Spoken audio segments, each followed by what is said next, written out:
Hello. Does everybody hear me okay? Not touching that. Okay, thank you for your patience as we got everything together for this. We have a few more moving parts than we normally do for this opening plenary. Dear colleagues, scholars, and friends, if you do not know me yet, my name is Laura Sawyer. I am the Executive Director of ICA, and it is my great pleasure to, thank you. It is my great pleasure to welcome you to the 73rd Annual International Communication Association Conference, Reclaiming Authenticity in Communication.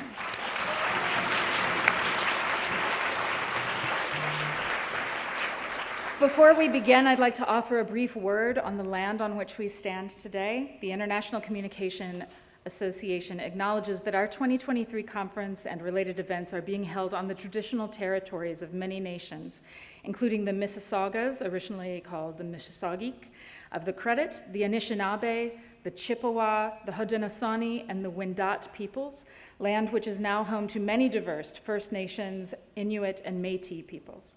ICA also acknowledges that our host city, which is traditionally known as Takaranto, is covered by Treaty 13 signed with the Mississauga and Chippewa bands, and that our conference takes place within the lands protected by the Dish with One Spoon Wampum Agreement. To say all of this is to acknowledge a great debt to those who were here long before us and to recognize our responsibility as guests here on this land to respect and honor the intimate relationship that indigenous peoples have to this land, even as we in turn welcome indigenous peoples from all over the world to give their presentations at this conference. We express our deep gratitude for the opportunity to visit and learn about this land and its people, and we encourage all attendees who are here at this year's conference to seek out more ways to discover more about the rich cultural history of Takaranto, the surrounding areas, and those who have lived here for decades and centuries beyond. So, before we begin the academic portion of our opening plenary, we have the honor of having with us the All Nations Juniors from the Toronto Council Fire. This is an autonomous, vibrant cultural agency serving the Indigenous community, including teaching cultural customs to Indigenous youth. These All Nations Juniors are a respected traditional First Nations youth drum and dance group who have been singing and dancing and drumming together for over 10 years. They are a well-respected drum group on the Powwow Trail, have won many awards, and all of the members are from right here in Toronto. Please join me in welcoming the All Nations Juniors.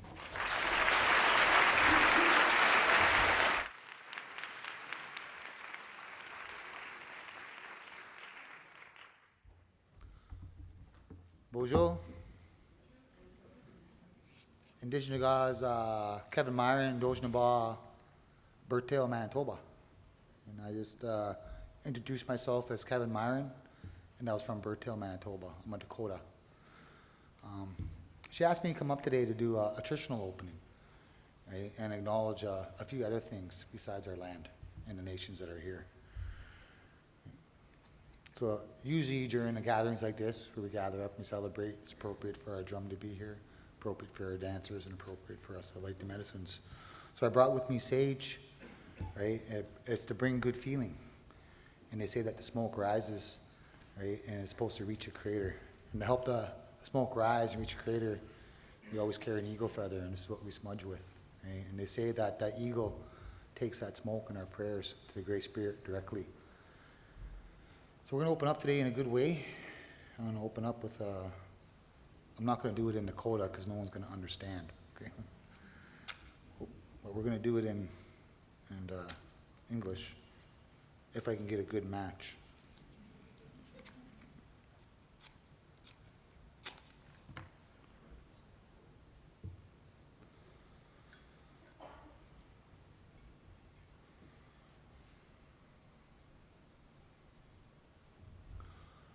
So, honey, Great Spirit, I just want to start off by giving thanks for the day, giving thanks for Mother Earth, everything that she provides, all that plant life and those trees.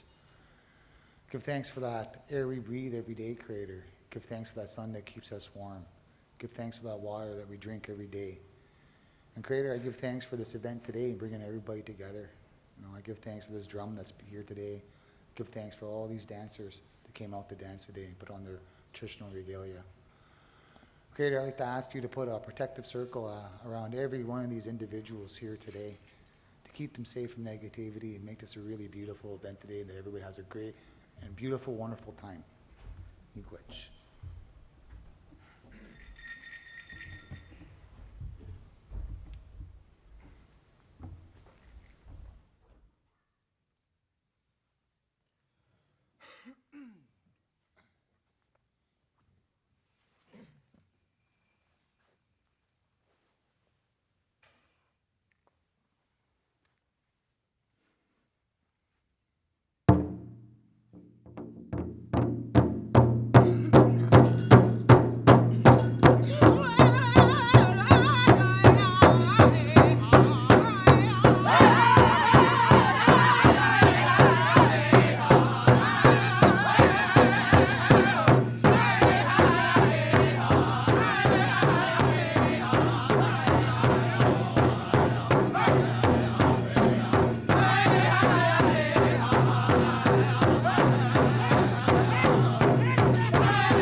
Thank you so much.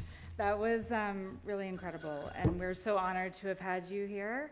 Are you, sorry. You good? Okay.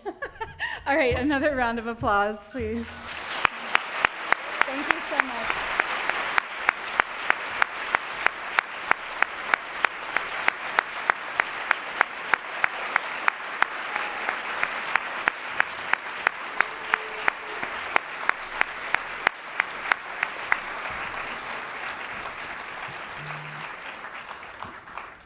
We're just going to take a minute and a half here to get the chairs up on stage for our plenary presenters. And I will start now to the academic portion of our evening, our opening plenary, which is entitled Authenticity at the Heart of Communication Scholarship. Please be aware that this session is being live streamed to our remote audience as well, and it will be recorded. So once that's turned around, this will also be available on the conference platform. It is now my immense pleasure to introduce the chair of this evening's session, Professor of Communication, Director of the Center for Trustworthy AI at Seoul National University in the Republic of Korea, an ICA Fellow, the planner for this year's conference, and in a matter of mere days, our soon-to-be ICA President, Dr. Eunju Lee.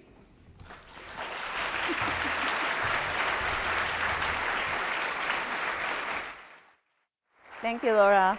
Can you hear me? Thank you, Laura. Hello, everyone. Welcome again, and it's my great honor and pleasure to chair this session. And in celebration of this year's conference theme, Reclaiming Authenticity in Communication, I invited 4 renowned scholars across various subfields to delve into the matters of authenticity.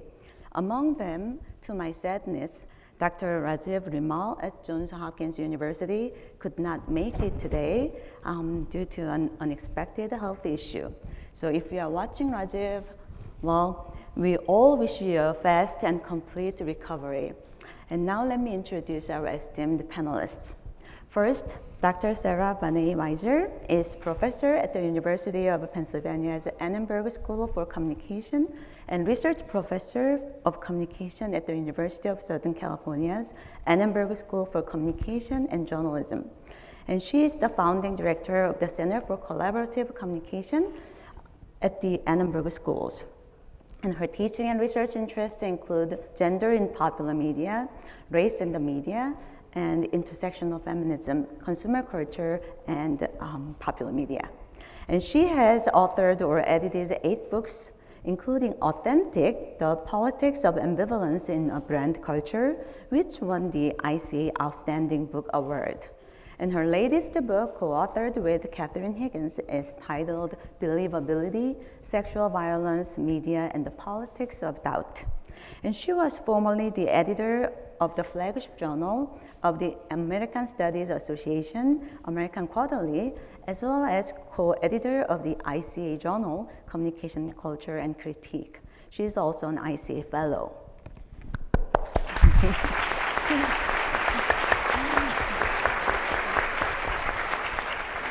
And our next panelist, Dr. Pablo Boczkowski, is Hamad bin Khalifa Aitmani Professor in the Department of Communication Studies at Northwestern University. And he's founder and director of the Center for Latinx Digital Media and co-founder and co-director of the Center for the Study of Media and Society in Argentina. And he's fellow of the ICA and chair of the fellows for 2022 to 2023. And his research program examines the dynamics of digital culture from a comparative perspective. And he's the author of 7 books, 5 edited volumes, and more than 60 journal articles. And he will spend the academic year 2023 to 24 as a member of the School of Social Science of the Institute for Advanced Study at Princeton.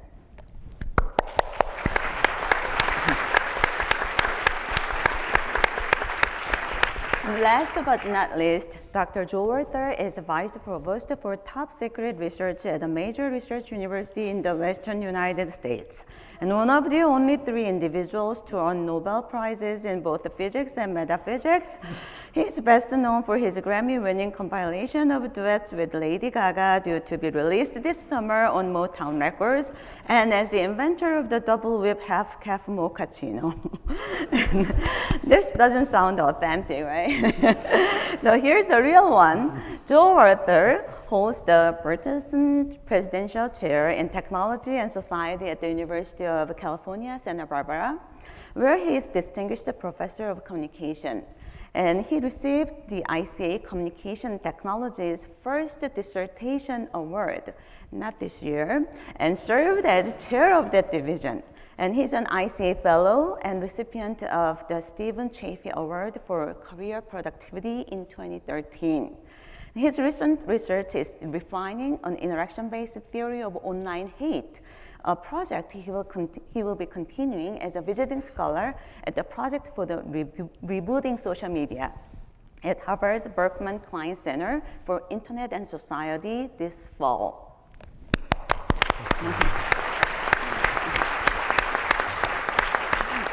So thank you all for joining today, and here's what we are going to do. So I'm going to ask a set of questions, and the panelists will take turns to answer them, and I may ask some follow-up questions or request further elaboration. And given our panelists' diverse epistemological and also methodological orientations, I don't expect this session to provide an answer key to all the questions that I'm going to propose, but it will certainly serve as a useful springboard that inspires even more questions and research ideas. So my first question is, okay, what makes communication more or less authentic? And what differentiates authentic and inauthentic communication? Joe, would you like to go first? Yes. Thank you, Anju. Thank you, everybody. I'd like to start in a historical way and then bring things into a contemporary way. And I'd like to talk about media and then interpersonal communication. The question of facing potentially inauthentic information and trying to figure out what to believe and what not to believe, it's a very ancient question. I like to think about it in terms of Plato's allegory of the cave. We live in a cave. We don't get to experience actual events in the environment. We only see shadows and reflections of things that are available to us. This works for me in the modern day in terms of we get mediated information about all kinds of important things. So I am not able to have the direct experience of knowing if all the votes were counted in Detroit. I can't be there to see if voting machines flipped things. I have to get the messages. I'm not able to observe whether Jewish space lasers are starting fires in California.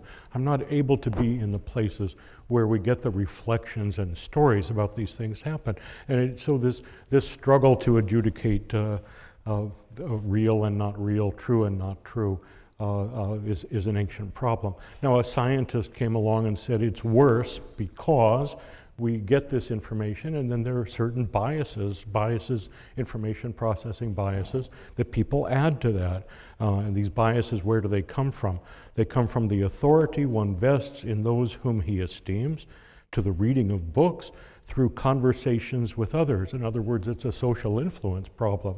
Who was this scientist who suggested these biases? Was it Katz and Lazarsfeld? No, it was Francis Bacon in 1620. So I think adjudicating authenticity has been with us a very, very long time. To bring it into the current day, within the study of interpersonal communication, there has been so much research on the production and the detection of deception, which I think we could say is a clear case of inauthentic communication. And so I think it was Knapp and Comodena, 1979, might have been the first article in this association's journals to talk about telling it like it isn't. Since that time, I think Judy Burgoon's work has been very influential, definitionally speaking. Deception is when a communicator transmits something that the communicator knows not to be true in order to try to convince the receiver that it is true.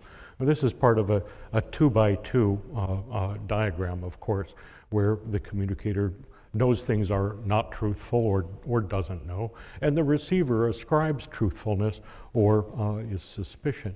You know, there's a golden diagonal where we're experiencing truth or rejecting fiction. The assumption behind almost all the deception detection research is that deception is accompanied by meta-messages that maybe receivers can decode, that maybe receivers can use to try to place properly their acceptance or rejection of a communicator's claim. I think this is probably something that we're facing at all levels when we discuss authenticity and the authenticity crisis. Are there telltale signs in the behavior or in the material or in the content or in something of the nature of meta-messages that make it possible for us to try to sort out authentic from inauthentic communication? So you briefly touched upon the meta messages. So can you elaborate a little bit on what the meta messages are? I'm using some examples. Well, thank you. The meta message that everyone believes to accompany face-to-face deception is that deceivers look you in the eye, and we know that this is not true, that deceivers do the opposite. This has been established very well in empirical research. Our struggle in face-to-face communication and in other forms is to find out what those meta messages are. And we could make lists of what people believe they are. We can make lists of what seems to be reliable indicators that people don't use. And so that's a whole seminar. But the idea that people are looking for things, or that we might be able scientifically to discover those things, I think is the search for authenticity at a certain micro level.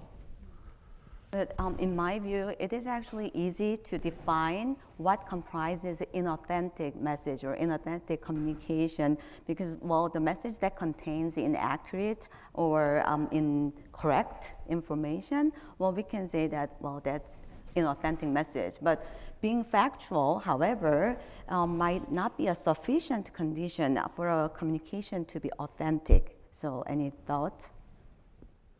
Oh, for me. Yes. Sorry to grill you.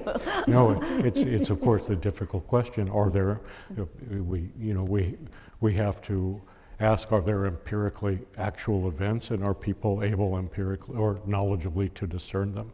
I think it's a riddle I can't address further, but I can leave my colleagues to try to address. Okay, Pablo, would you like to add? Well, first of all, thank you very much for the invitation. Delighted to be here with my great colleagues and fellow panelists, and thank you everybody for being here today. So I'm gonna try to be authentic. I'm going back to my roots as I answer the question, and to my personal and my intellectual roots. Today, the 25th of May, is the day in which Argentina, the country where I'm from, where I was born and raised, ceased to be a colony. Today is Dia de la Patria for us. So it's a day, therefore, in which language, for me, is particularly important. So I like to think about the issue of authenticity through the lens of language. Right? For something to be authentically communicated, we need a referent, we need a knower, and we need an audience. And then we need that the knower and the audience share fully a language. And the paradox here is that I am talking about authentic communication in a language that is not my first language. Right? English is not the language where I was, I was spoken, I was named. The language that I learned very early on, Spanish is. And I learned English much later in life when I was already an adult. And I have appreciated the value of English in order to live and to enjoy living in a country where it is the national language that is spoken. But it's not my first language, and it's not the language in which I think, feel, dream, that makes my body feel. So I think it is quite paradoxical that we are talking about authenticity, right, in a language where I cannot fully, right, express myself. And I mention this because I think the issue transcends the epistemic, and this is the second part of going back to my roots, the science studies, the science and technology studies roots. Many years ago, almost 4 decades ago, Shapin and Schaefer, in the conclusion of their monumental book, Leviathan and the Air Pump, claimed that, and I think I'm quoting correctly, solutions to the problem of knowledge are solutions to the problem of social order. When a global community decides to communicate in only one language, even though many are spoken, right, as first languages of the people who belong to the community, this is not only a solution about how we know, but also a solution about how we organize ourselves as a collective. And it's a solution that by default is making English a primus inter pares, right? To use a Latin expression, among all other languages. And that in a sense, by default, is giving a little bit of an advantage to scholars and to countries where that is the first language relative to the others. I mean, if we think in terms of sports, it is as if a competition in which a small number of teams are also only playing at home and everybody else is playing away games. So, and we know what that means, right? When we interact with each other. So, going back to your first question, to think about authenticity in a monolingual way, right, is a way in which it's very difficult to be really authentic, to communicate authentically, and is a situation that is tied to a particular set of power hierarchies that get reinforced through that process. I can actually totally relate to that because my first language is Korean. So when I'm speaking English, well, I don't really feel that I'm true to myself either. And my husband actually says that I'm much nicer and friendlier and more polite when speaking English. So you don't. Anyways, Sarah. Hi, everyone. Thank you for inviting me. It's really great to be up here with all of you. And thank you to Laura and the rest of the staff of ICA for that very moving introduction to the conference. So this might be a little bit different from this. I've been thinking about authenticity for a long time. As Unju said, I wrote a book called Authentic TM, The Politics of Ambivalence in a Brand Culture. That book was about, among other things, the way in which capitalism and capitalist culture sort of endlessly provides us with brands of authenticity. So that I sort of, you know, the TM in Authentic TM, of course, stands for trademark. Mm-hmm. So I have thought of authenticity as a product that has been exchanged in a capitalist context. I have thought of the sort of ways in which authenticity has been produced as a kind of business. And there are lots of people who have written about this in terms of how we produce authenticity. Alison Hearn has written about the kind of the ways in which this is produced within capitalism. Mike Serrazio has a new book coming out called The Authenticity Industries, which is about the kind of production, the capitalist production machine of authenticity. So I don't really focus on whether or not communication is more or less authentic, and I don't think that that's a wrong question, but my focus has been more on who can access authenticity. If we think about communication as being more or less authentic, then there has to be some kind of features of that communication that together produce an authenticity or authentic communication. So my question is, who produces it? Who is invested in it? Who profits from it? Society and culture make communication authentic or inauthentic, right? So I'm more interested in the cultural and economic and political and social contingencies upon which I think all definitions of authenticity depend: gender, race, social class, sexualities, right? So in Authentic TM, I argue that there is this kind of idea of authenticity that has been sort of applied unquestionably as a valued attribute of the self, right? It's through our authentic selves, and we've already touched on that a little bit, how our authentic selves, that's how we inspire trust and loyalty and believability. But I think that there's more to it than that. For the past several years, since the Brand book, I've been working on feminism, misogyny, misogynoir, racism, and sexual violence within media culture.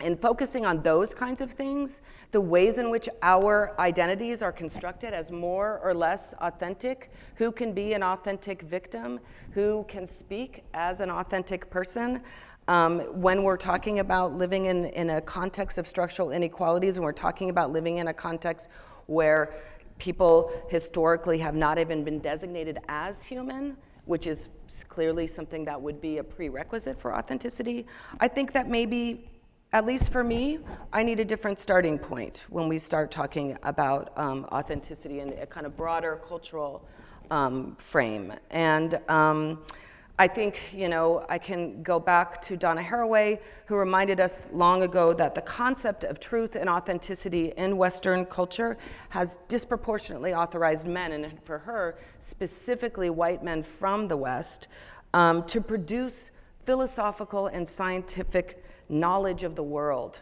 and then circulate that as authentic and as fact. Women, people of color, people of all kinds of genders have been, on the other hand, culturally understood as inauthentic, as dishonest, at a kind of arm's distance from truthful or authentic speech based on their inherent dishonesty. So, marginalized folks have been historically positioned as unbelievable, untrustworthy, inauthentic subjects, right? Subjects who are always seen as just a little bit too subjective, right? And that's their downfall. They're too rooted in their bodies. They're too rooted in their emotions. They're too rooted in their affect, in their perspectives. So in that sense, truth and authenticity will always remain for them not just unconfirmed, but actually unconfirmable. And so that's kind of where I'm sort of, I can say a lot more about this. I can talk for hours about this, but I won't. But I can maybe come back to it later. But that's kind of, I would like to take a kind of broader cultural look at who gets authorized as authentic subjects and who is left out of that, and what kinds of histories and cultural contingencies position us in a particular way as authentic or inauthentic actors. I see. Okay, so there seem to be some differences in how you define authenticity. So is authenticity an innate quality or attribute of a communication, or is it something subjectively experienced and construed by those involved in the communication event? Take turns, you can take turns. So that this answer can be rather brief. There's so many ideas floating now, and they're very, very interesting and intriguing. But you caught me in your presentation in speaking of the attitudes toward the gender, race, social class, and other identity markers, and what the questions of authenticity and those topics have reminded me of is this really crazy thing that's been going on with communication technology since its introduction and widespread adoption in the 90s, and a strange evolution to the present day. So I'm thinking that when people started having access to various text-based discussion tools, people were throwing authenticity to the wind. And of course, this is a great social and political concern that all hell was going to break loose on the internet because people were lying about their gender and lying about these other personal characteristics and group characteristics. The internet for a while was, because of its limitation to text-based communication, because people were communicating with others whom they did not know, they were free to explore and to play. And this was quite therapeutic on the one hand, and quite frightening on the other. But as technology advanced and we had more modalities online and more platforms and more social connections online, the appeal of this playground seemed to dissipate. The appeal of inauthentic communication really got very much set aside. So people started having their institutional web pages with facts about them and a photo that somebody else took. People developed their LinkedIn profile. People started using Facebook and connecting to their friends, and we were admonished that people use Facebook to connect to their real-life friends. So goofing around with identity seems really antithetical to this kind of hyper-real and hyper-authentic use of technology for self-presentation. And yet there were chinks in the armor even of this. Fascinating research David DeAndrea completed found that everyone knew how their friends were lying about themselves in their Facebook profile, and how they themselves were lying about themselves in their Facebook profile. And now we've, of course, evolved into social technologies that have even more modalities with video and filters and avatars of every kind. And so the opportunity to create more authentic and more grounded self-presentations ought to be available to people, and yet what do we see? We see more experimentation with self-presentation. We see filters that one can use on Instagram and elsewhere, and on many Apple tools, where people readily experiment with gender, experiment with race, experiment with which species they are presenting themselves. So you apply the dog filter and so forth. We are seeing opportunities taken to experiment with inauthentic identity performances. And as communication technology advances in ways we thought might make things more authentic, they are perhaps in ways making them able to be less authentic. My colleague Susan Herring has been studying filters in Instagram video conferencing and elsewhere, and she reminds us, look at your setting on Zoom that you've been using for teaching and for meetings.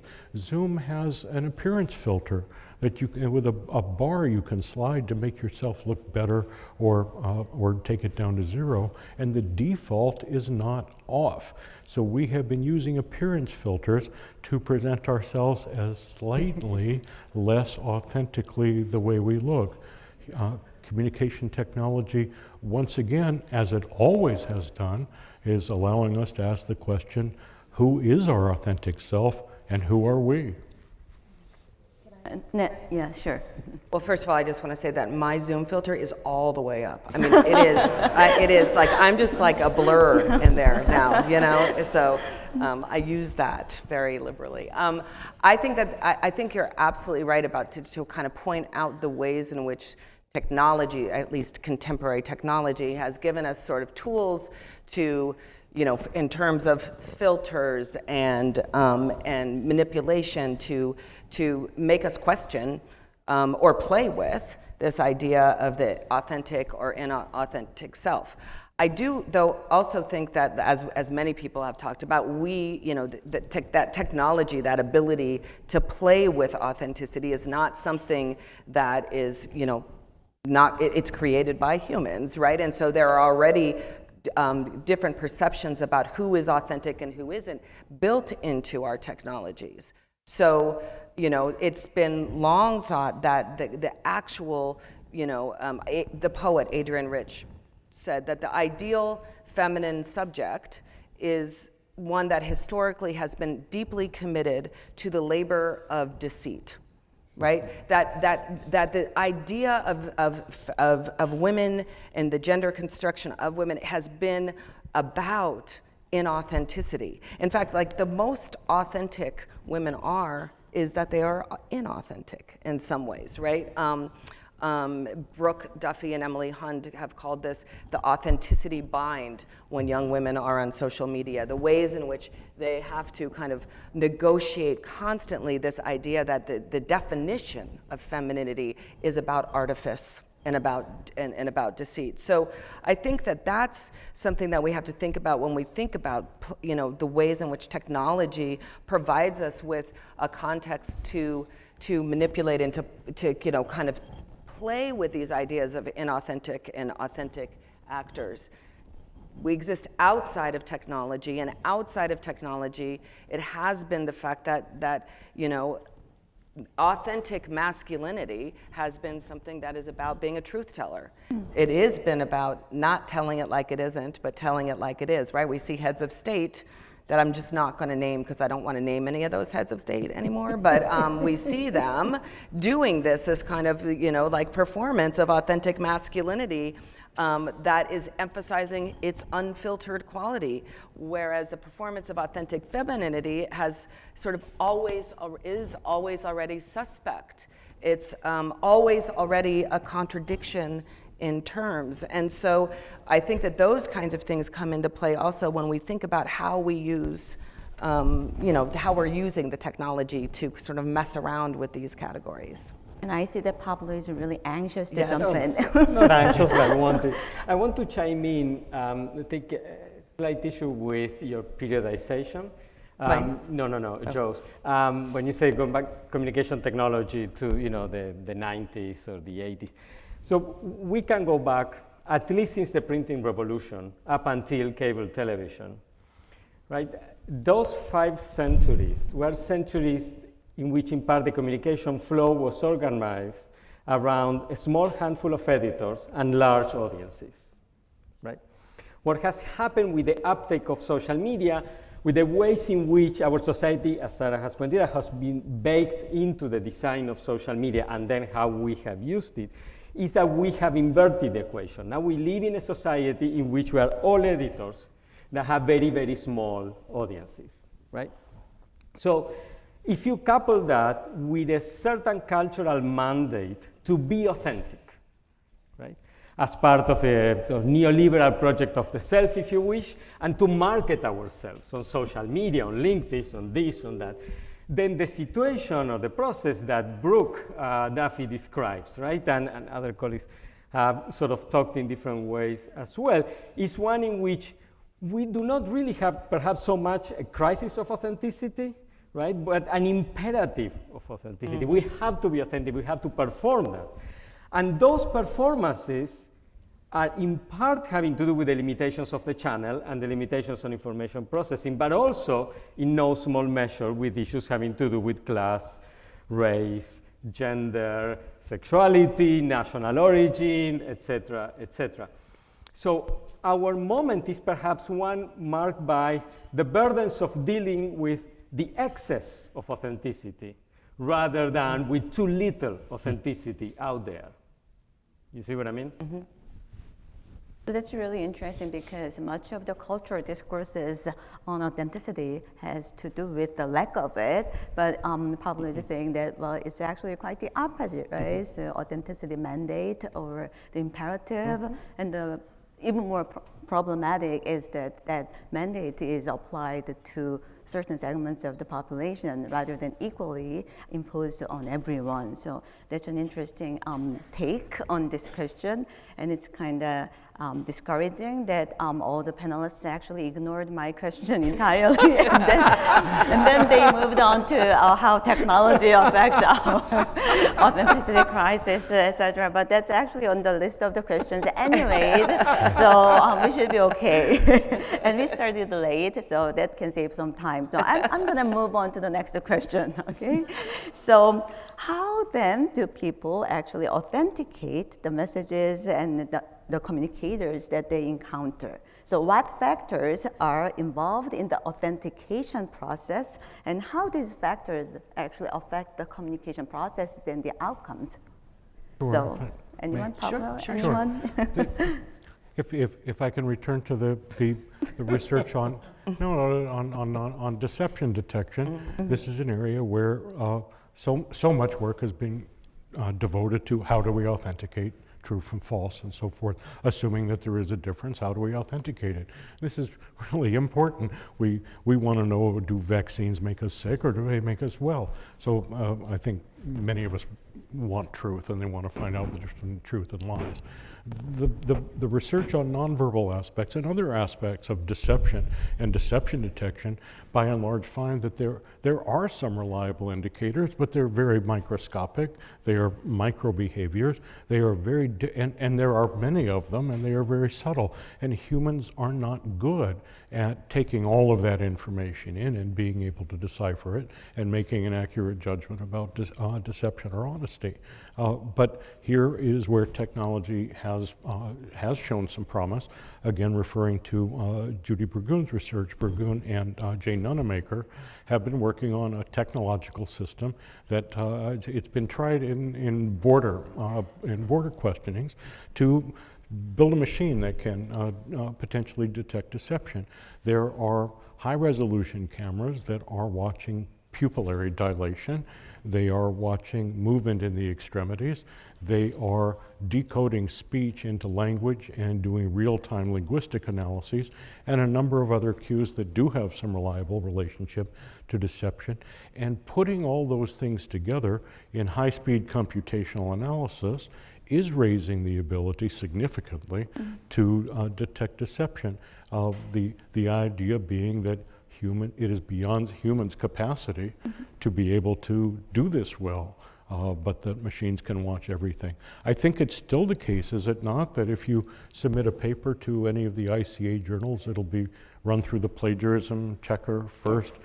And so here's another case where we're relying on technology to find the things that are too onerous or too difficult or too subtle for humans to detect by themselves. So I think there are new AI systems being developed to be able to tell if an essay was written by a different AI system. And so technology advances along the way. There are few cases where humans do a very perfectly good job. I'll give an illustration of one. If you ask a 5-year-old, did you eat all the cheese crackers? And No. And the 5-year-old says, no, somebody must have stolen them. But you have an empty bag. And the 5-year-old has a unnatural orange tint to the hands and face. This is probably an inauthentic statement, and this is a generalizable principle. If you visit the United States, if somebody tells you something was stolen and they have an unnatural orange color to their skin, it is probably not an authentic statement.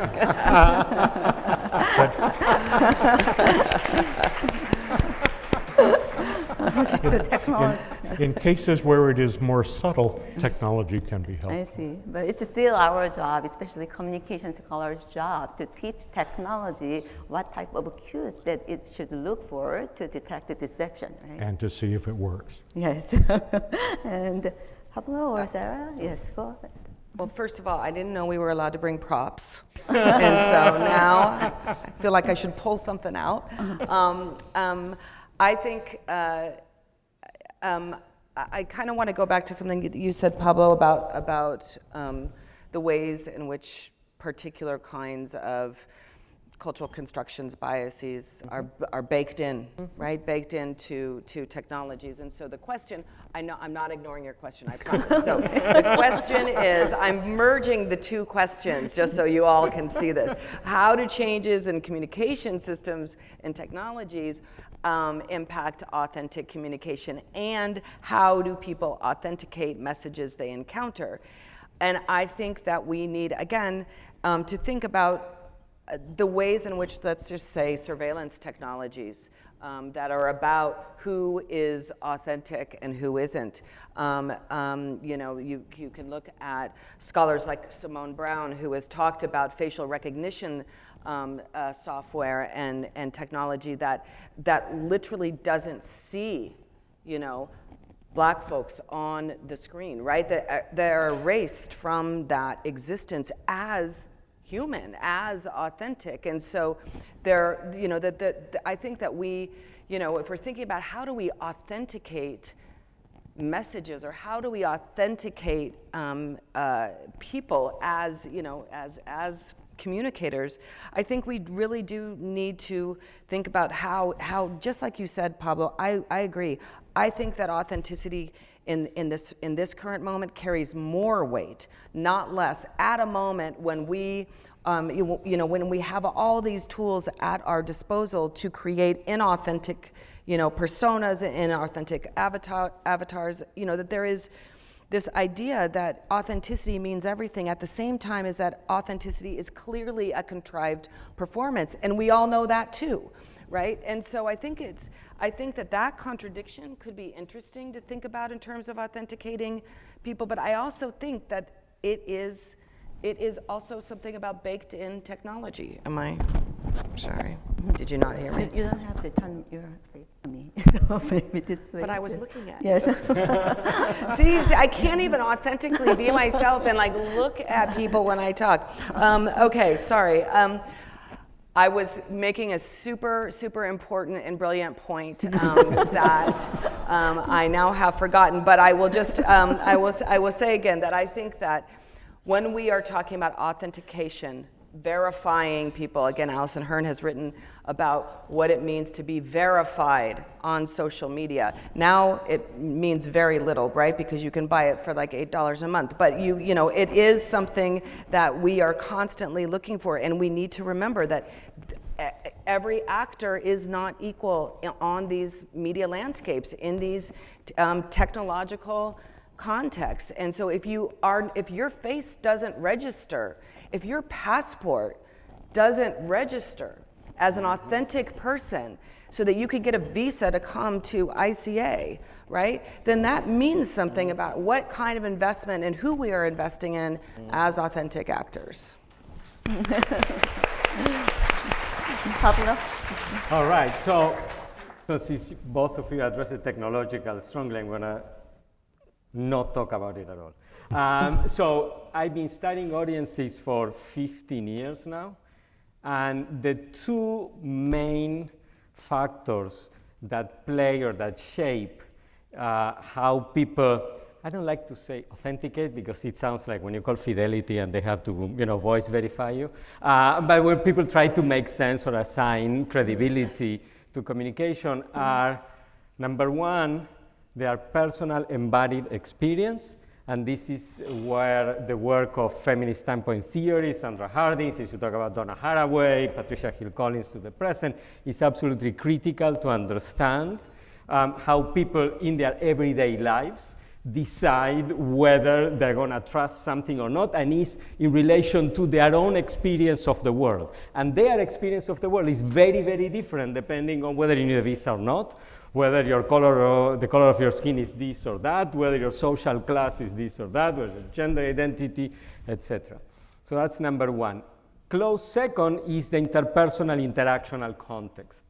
Right? People rely on their social networks to make sense of the world. There are some people who they trust more than others, and if you wish, they delegate, right, their authentication process or their verification process, but they do it, or at least I do it, time and again. And there are some people I trust, and some people I distrust. So when they tell me to trust, I know that it's untrue, or at least detrimental to me. And those strategies have been very, very consistent across all the studies that I've been part of and all the literature that I read in many, many countries. Now, how they play out vary historically, vary contextually, et cetera, but the primacy of embodied personal experience, situated knowledge, to go back to Haraway, and the primacy of the interactional, interpersonal, right, is key. So that's why, for me, we authenticate much less in a computational way and much more by drawing,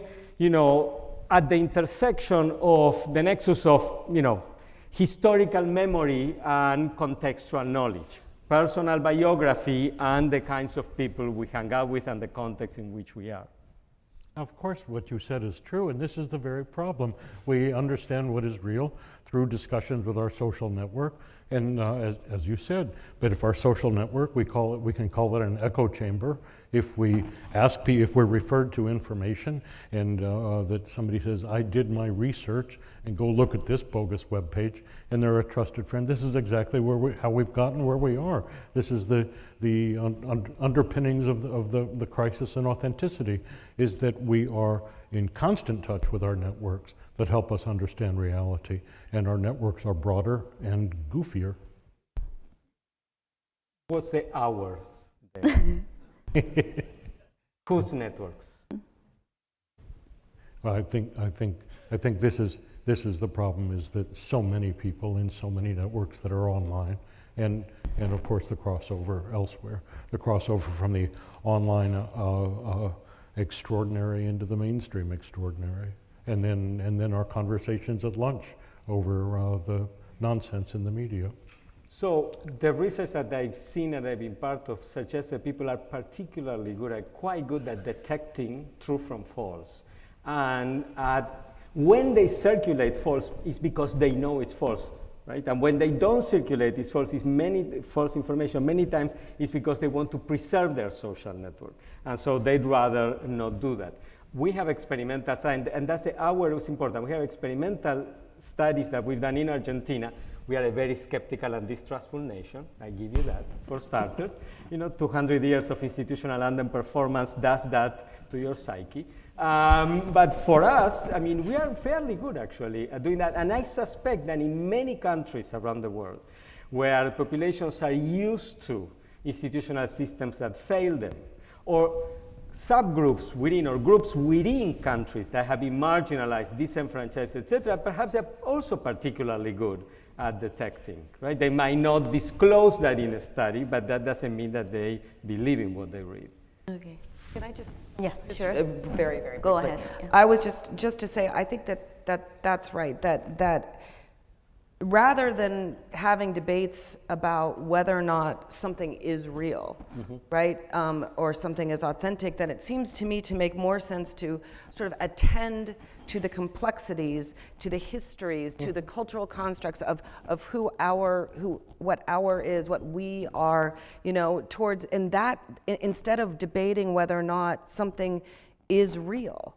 Right, because I think there's already a contingent foundation of realness, and engaging, attending to those complexities and those histories, I think will move us towards thinking about engaging motivations and who's invested and who profits and why that is, and that kind of can move us away from this idea of truth versus false, of authentic versus inauthentic, of real versus fake. Now that I have heard your thoughts on how people authenticate or validate or verify We did answer the those messages. questions, yeah. Yes, I I think I should have asked this question first. So, do people even want authenticity? Or when the evil queen, the Snow White stepmother, asked the magic mirror, "Who's the fairest in the land?" Does she really want to know the truth?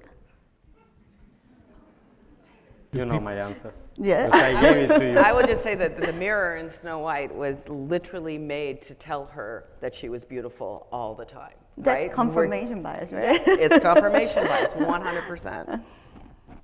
You asked, do people even want authenticity? Yes, right. I think people do want authenticity, but I believe what they do for fun. To get back to your suggestion is, I think debunking other people's inauthentic statements on the internet has become a blood sport. This is an incredible amount of fun, and I refer to Sahana Udupa's definition of online extremism as a meta practice of fun. This is enjoyable, is spotting the deception that's online. But people do this to spot the antagonist deception, not their own deception. They congratulate each other for debunking the other people's falsehoods. Miriam Metzger's research shows that people do transmit the opposition's fake news to their friends, but they add the comment, look at what a terrible lies they're telling this time. So perhaps this is inoculation. People in doing so are seeking what seems to be a semblance of authenticity in this spectator sport and participant observation experiment of finding those bad people lying and marking them as such. So do people want authenticity? Probably so sometimes, but they love finding inauthenticity among others. Yes, I see how that happens. I see it play out all the time.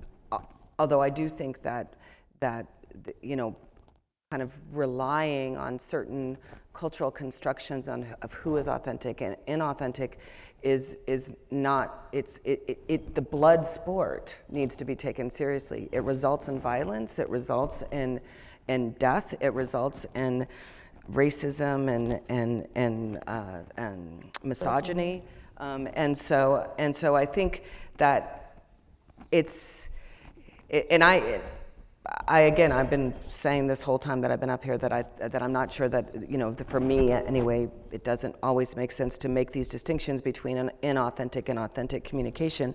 But I think that there is also a way in which the sort of sport of it harms people. The sport of it creates a context in which some people are always seen as inauthentic. And so I think the authenticity crisis, I see it as socially problematic and culturally problematic. But I also think that we need to think about or better understand what kind of a problem it is and for whom, right? To figure out a more detailed sort of portrait of its, the historical ties and novelties about the authenticity crisis. It is a crisis in the current moment, but it is not a new crisis, right? And there are lots and lots of people who have always lived their lives within the crisis of authenticity because they have never been seen as authentic. Yeah, just to add a minute to what Sarah and Joe are saying, I think the issue, and go back to what I said at the beginning, the issue of power and power differentials, power hierarchies, is absolutely critical.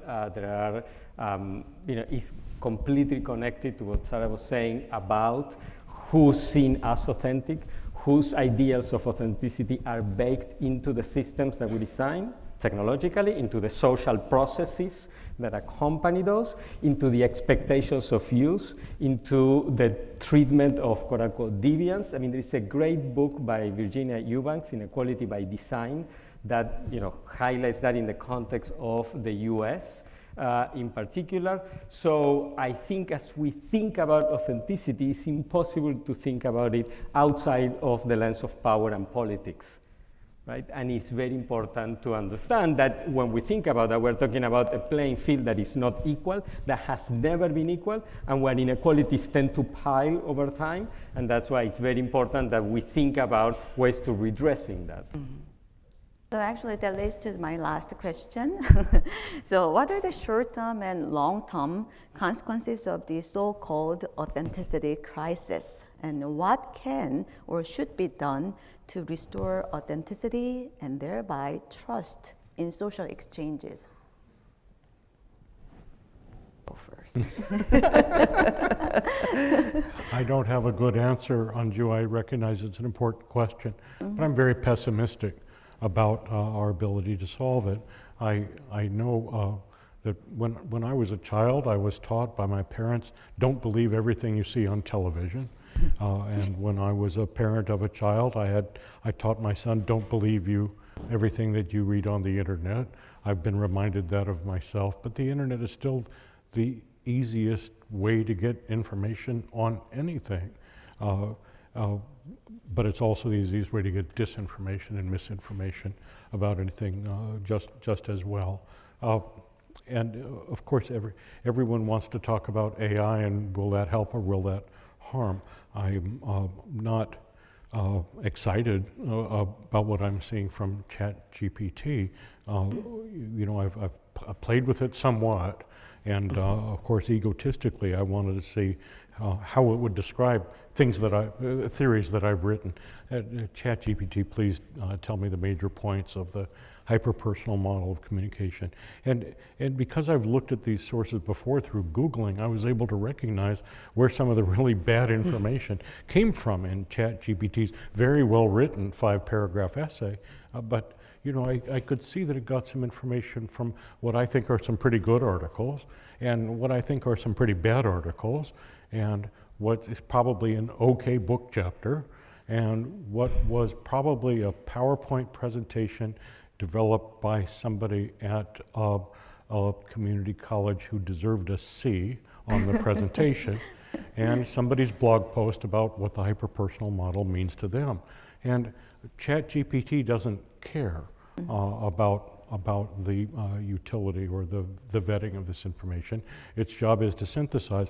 My current opinion is to call ChatGPT a garbage collector. It will pick up whatever it finds and put it in the bin and present it to you. There are filters already. You can ask some of these AI chat agents, limit your information to that which is found on Google Scholar, for instance. And so if everything on Google Scholar was perfect, it would be a happy world, but it's not. And so this worries me too, as our reliance on machine systems and artificial intelligence systems to make decisions and to lock humans out are probably why I didn't get to Toronto yesterday as I had hoped, because the systems at United Airlines, the expert system at United Airlines can't actually interface with the expert systems at Air Canada, and the humans are powerless to intervene. And that's why you can get props, because you spent many hours eating Cheetos. in Yes, the airport. But you know, it was Richard Van Horn, who was at one point provost at Carnegie Mellon when they ramped up with computers. He said there is an economic imperative to replace humans with machines. Machines take a lot of expense to research and develop, but then the price of machines goes down, whereas humans keep costing more and more and more. So we will always, according to Van Horn's formula, see more machines doing what humans used to do. And to the extent that the machines are garbage collecting, this does not fill me with optimism. Is this a matter of authenticity? I think it is. We're relying on information as though it was authentic, and it is highly problematic, and I don't see things getting any better. Finally, if we do move into meta and be operating with each other through virtual worlds, we'll be changing our appearance, we'll be exploring everything, and that's going to be a lot of fun, but it's not going to help me get the seminar taught. Sorry, you want to go first? Or? Sure. What are the short-term and long-term consequences of the authenticity crisis? How do we restore trust and authenticity? I mean, I'm kind of pessimistic about that as well, probably in a slightly different way. I think that from my perspective, what we need to be doing is asking different questions. I think I really like Wendy Chun's book, Discriminating Data, and in that book she asks a lot of really good questions, and some of them, though, are questions that I've been thinking about a lot when thinking about this plenary. Who benefits from authenticity? Rather than figure out if this is authentic or not, who benefits? What are the affective and financial economies of authenticity? Which actions register as authentic and how? And so I think that rather than kind of moving towards restoring trust, I would love to restore trust. And so I'm not saying that that's not an important question or an important problem. But I do think that we need to, for me anyway, it seems that we need to ask slightly different questions. And in this recent book that I co-authored with Catherine Higgins, there's simply no way I'm not going to talk about my new book in a room this filled with this many people. I just want to say that right now. It's coming out in a couple of weeks in North America, and it's already out in Europe. It's about believability, and there we look at this broad context of media, culture, and sexual violence, and the question that we ask in that book is what might it mean if we shifted our focus from authenticity to believability? In the context of sexual violence, who is believed and why? Who is an authentic victim? Who isn't? And I think that has a great deal to do with the questions that we're talking about today. If we think about authenticity rather than as an inherent quality, but rather as a terrain of political struggle, right? Where one's capacity to speak truthfully or to be culturally recognized as someone who speaks the truth or speaks authentically, how that is negotiated through who one is and what one does, right? Rather than as an inherent quality of the self, I think might get us kind of open up this field a little bit. I mean, I think that means for me that we need to carefully consider what, but more importantly, who we are talking about when we talk about authenticity. And the theme of this conference is really interesting, reclaiming authenticity. And we've been talking about the loss of it, whether or not it means more in this moment, rather than less. But to claim authenticity is already a privilege. And so I think when we're talking about reclaiming it in this current moment that we find ourselves in, I think this is a really, really important goal. But we also need to remember that that in order to actually reclaim authenticity, we have to recognize that authenticity itself has only been able to be accessed by certain groups and not others. And in fact, the access to authenticity has absolutely dependent on others not being able to access it. So it's that dynamic that I think we need to sort of attend to as we're thinking about these really important questions about whether or not we can trust and who we can trust and what the media is and what we want the media to be and how we find ourselves and recognize ourselves in that media context. By the way, I was the one who proposed the theme, reclaim authenticity.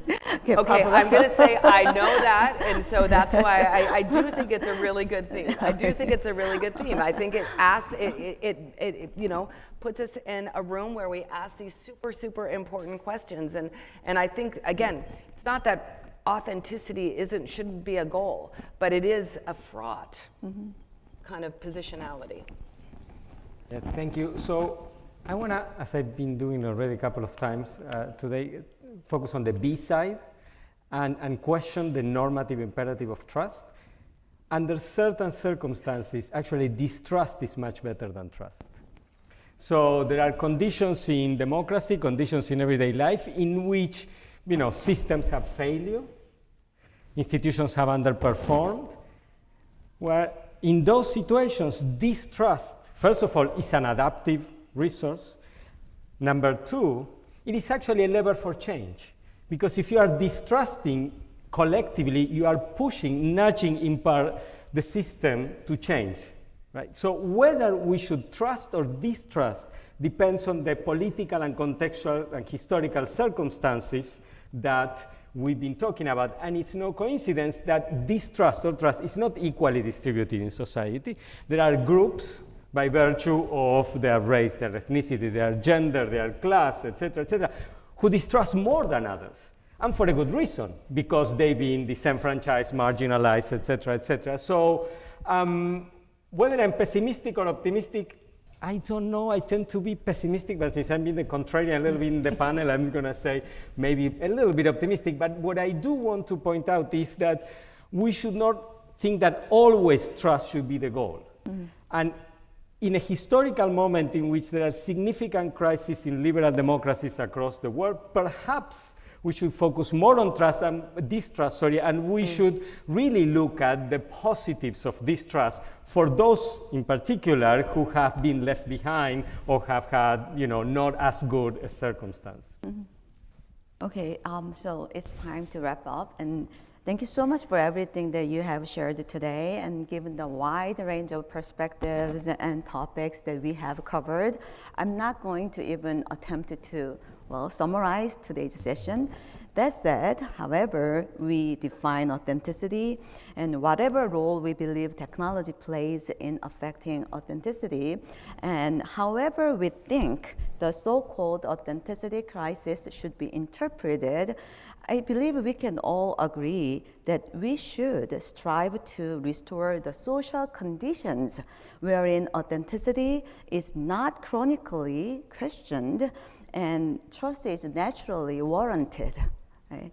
And then specifically, how can communication scholarship contribute to that admirable and ambitious goal?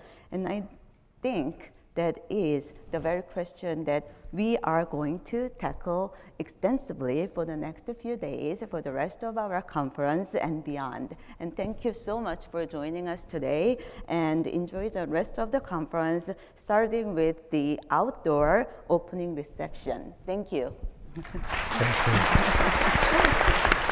Thank you.